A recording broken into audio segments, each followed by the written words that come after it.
আসবো পরবর্তী খবরে। তৃণমূল ভবনে সাংবাদিক বৈঠকে বাবুল সুপ্রিয় এবং কুণাল ঘোষ, সরাসরি নজর রাখবো সেদিকে।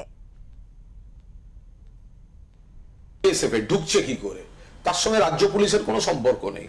আইন সংশোধন করে বর্ডার লাইন থেকে 15 কিলোমিটারের বদলে 50 কিলোমিটার পর্যন্ত বিএসএফ নিয়ে নিয়েছে।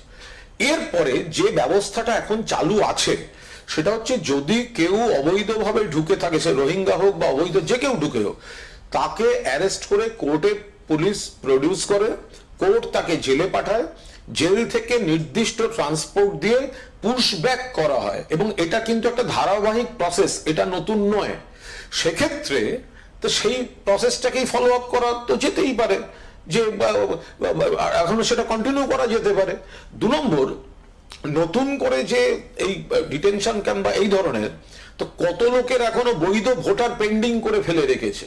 2 নম্বর হচ্ছে, ভিন্ডিকটিভ রাজনৈতিক বা অন্য কোনো দৃষ্টিভঙ্গিতে প্রতিহিংসা পরায়ণভাবে কাউকে এর মধ্যে ফেলা হচ্ছে কিনা, হ্যারাস করা হচ্ছে কিনা, এগুলো তো একটা ঝুঁকি বা আশঙ্কা নিশ্চিতভাবে থেকে যাবে। বা তাড়াহুড়ো করতে গিয়ে টেকনিক্যাল ভুলবশত কেউ বলি হয়ে যাচ্ছেন কিনা, তো সেগুলো দেখতে হবে। ফলে একটা প্রসেস, আর আপনাদের হাতে তো কেন্দ্রের সরকার, আপনাদের হাতে রাজ্য সরকার, তো বর্ডার দিয়ে ঢুকবেই বা কেন?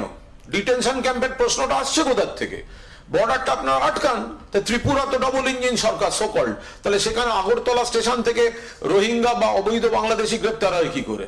তাহলে সেই জায়গা থেকে এখন রাতারাতি এই ক্যাম্প অমুক তমুক, একটা সিস্টেম রয়েছে, সিস্টেম থাকুক, শান্তিপূর্ণভাবে বৈধ ভোটারদের সমস্ত রকম যাচাই হয়ে যাক, এবং আপনারা বিএসএফ কে অ্যালার্ট রাখুন যাতে ওখান থেকে কেউ না ঢোকে।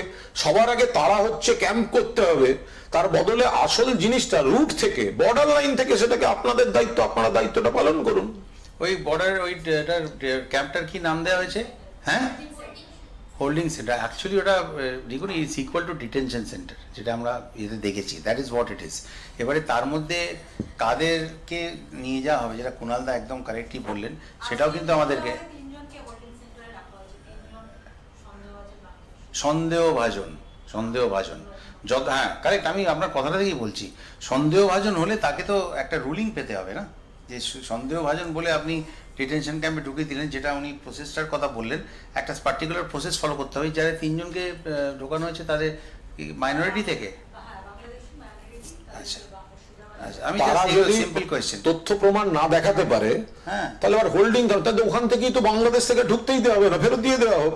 আর যদি ঢুকে যায় তাহলে কোর্টে প্রডিউস করুক, তার রেকর্ড থাক, কোর্ট জেলে পাঠাবে, জেল পুশব্যাকের অফিসিয়াল রেকর্ড দিয়ে বাংলাদেশে পাঠিয়ে দেবে, হয়ে গেল। বিএসএফ এর এই 50 কিলোমিটার তো আগে ছিল না। সিপিএম এর আঙুলে কত উদ্বাস্তু ঢুকেছিল গঙ্গার ধারে, সমস্ত হাটমেন্ট তৈরি হয়েছিল, আমি নিজের চোখে ব্যান্ডেলে দেখেছি, রাতারাতি সব তৈরি হয়েছিল। তার সেখানে আপনি যাদের ধরছেন তার পেছনে একটা লিগ্যাল প্রসেস আছে। আর দেখুন, এই ভিন্ডিকটিভ পলিটিক্স তো হচ্ছে আমাদের, মানে কতটা নিচু লেভেলে হচ্ছে। সল্টলেক স্টেডিয়ামের সামনে যে একটা সুন্দর ছিল, একটা ফুটবলের যেরকম মাস্কুলার পা হয় সেরকম একটা দেয়া আছে, তার উপর থেকে আপনি বিশ্ব বাংলাটা সরিয়ে দিতে চান, আপনার প্রতিহিংসা আছে বিশ্ব বাংলার উপরে, আপনি ওটা সরিয়ে দিতে চান। আরে ওটা সরিয়ে দিন, দিয়ে একটা ফুটবল রাখুন না, একটা গোল ফুটবল রাখুন। ফুটবলের নানা রকম সুন্দর সুন্দর ডিজাইনের ফুটবল আছে, একটা রাখুন। আপনি পুরো স্ট্রাকচারটাকেই ভেঙে দিলেন। এটা কি, এটা কি? মানে this is the lowest level one can stoop in terms of vindictive politics. আর পোস্টপোল ভায়োলেন্স নিয়ে কি হচ্ছে, পোস্টপোল ভায়োলেন্স নিয়ে আপনারা অনেক কিছু বলতে পারেন, কিন্তু অ্যাট দ্য সেম টাইম আমি সত্যি কথাই বলবো, কিছু মনে করবেন না, মিডিয়া কিন্তু রিপোর্ট দেখাচ্ছে না, মিডিয়া দেখাচ্ছে না, বিশেষ কয়েকটি চ্যানেল কিন্তু একদমই দেখাচ্ছে না। কিন্তু পোস্টপোল ভায়োলেন্স কিন্তু হচ্ছে এবং সেটা ভালোভাবেই হচ্ছে। কারণ আমার কি বলবো, ব্যক্তিগতভাবে আমার স্টাফ আছে যারা বহুদিন ধরে, 30 বছর ধরে আমার সঙ্গে মিউজিক্যাল স্টাফ হিসেবে আছে মাইনরিটি থেকে, তারা আরামবাগ অঞ্চলে বিভিন্ন জায়গায় কি হচ্ছে সেটা আপনারা যদি দেখান বা দেখেন ওখানে গিয়ে, তাহলে আপনি বুঝতে পারবেন যে যেটা বলা হয়েছিল সেটা সেটা হচ্ছে না, এবং সেটা পর্দার আড়ালে রাখার নানা রকম ব্যবস্থা করে নেওয়া হয়েছে।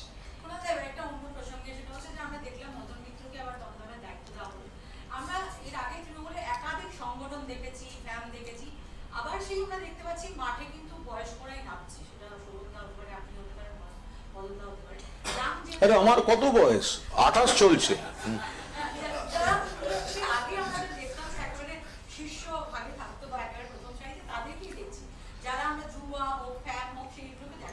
না না, ব্যাপারটা সেরম নয়, আদৌ সেরম নয়। প্রথমত দলের এটা সম্পূর্ণ অভ্যন্তরীণ ব্যাপার। মমতা বন্দ্যোপাধ্যায়ের নেতৃত্বে কয়েকটা জেনারেশন তৈরি হয়েছে এবং বিভিন্ন পেশার মানুষ, বিভিন্ন পেশার কৃতি তারা এই সংসদীয় রাজনীতির যে স্রোতটা তাতে পার্টিসিপেট করেছেন।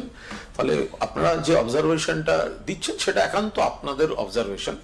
আমরা পার্টির মধ্যে যে কোনো একটা কারণে ইসিকে ব্যবহার করে সরকার পক্ষে ওরা বসছে, আমরা বিরোধী পক্ষে বসছি, কিন্তু আমাদের এখনো 80 জন বিধায়ক, এতজন সাংসদ, এতজন পুরপিতা, এতগুলি পুরসভা, এতজন পঞ্চায়েতের ত্রিস্তর, গোটা দলটা এবার ওনারা একটা মহল তৈরি করেছেন। তার সঙ্গে এখনো সেই পোস্ট পোল ভায়োলেন্সটা চলছে। আমাদের প্রবলেম হচ্ছে পোস্ট পোল ভায়োলেন্স, ওনাদের প্রবলেম হচ্ছে পোস্ট পোল বিজেপি। তো এখন এই গোটা সমস্যাটা গুলো একটু থিতোতে দিন, ওইগুলো এখন মানে ওটা পার্টির একদম ইন্টারনাল বিষয়।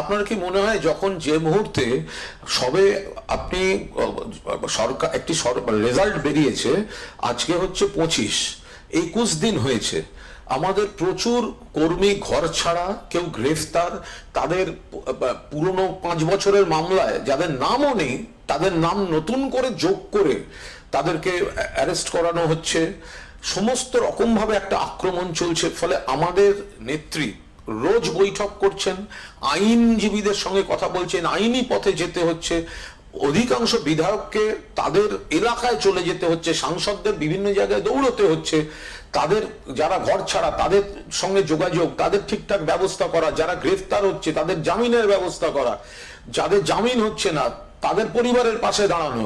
ফলে তার মধ্যে দিয়েই আস্তে আস্তে প্রতিবাদ এবং সংগঠনটা এগিয়ে আসছে। Thank you. সিপিএম গতকালকে ফলতা নির্বাচন ফলাফলের পরে তারা দ্বিতীয় স্থানে উঠে আসায় তৃণমূলকে কটাক্ষ করে ফলতার গোটা রেজাল্টটা সিপিএম এর ব্যর্থতা, সিপিএম এর লজ্জা। তৃণমূলের সমালোচনা তো অনেক হয়েছে, তৃণমূলের প্রার্থী তিনি যেটা করেছেন সেটা আমরা কেউ সমর্থন করছি না। পার্টি যেতে ফেস লস হয়েছে। আবার তার দিক থেকে সমস্যা ছিল যে যারা ভোট করে, পোলিং এজেন্ট, কর্মী, একের পর এক তাদের ঘর ছাড়া করে দেওয়া হচ্ছে, আটক করে নেওয়া হচ্ছে। এবার আমাদের ক্যান্ডিডেট ভোটের আগে ঘোষণা করে দিলেন যে আমি ভোটে নেই, হলো। এবার তার সেটা হয়তো করা ঠিক হয়নি, সেটা আমরা পার্টিতে বুঝবো, কিন্তু তৃণমূলের তো অনেক সমালোচনা হলো। এবার যদি ঘুরিয়ে বলি, আরে তৃণমূলের প্রার্থী তো সরে গেছে, তৃণমূল নেই, সিপিএম জিতে দেখালো না কেন? সিপিএম এর তো স্কোপ ছিল, তাদের তো তখন আইএসএফ থেকে শুরু করে সিপিআই এমএল লিবারেশন থেকে শুরু করে বাকি সংগঠনগুলো তো সিপিএমকে সমর্থন করেছিল। তা তৃণমূল যখন নেই, আমাদের ক্যান্ডিডেট যখন নিজে ঘোষণা করে সরে গেছে, তাহলে সিপিএম এর তো এইটা সুযোগ ছিল দেখাবার যে ওরা বিজেপিকে হারাতে পারে, তো পারেনি, তো ওদের লস। এটা আজও বাংলায় বিজেপিকে যদি কেউ টক্কর নিতে পারে, হারাতে পারে, সেটা তৃণমূল কংগ্রেস। যেটা বিজেপির সিপিএম এর ব্যর্থতা যে তৃণমূল নেই, প্রার্থীপদ থেকে সরে গেছে, তারপরেও সিপিএম হারাতে পারছে না, তো এটা তো সিপিএম এর ব্যর্থতা। সব মিলিয়ে 9% ভোট পেয়েছে সব মিলিয়ে সিপিএম। আর ফলতার পোস্টাল ব্যালটটা দেখেছেন? Postal ballot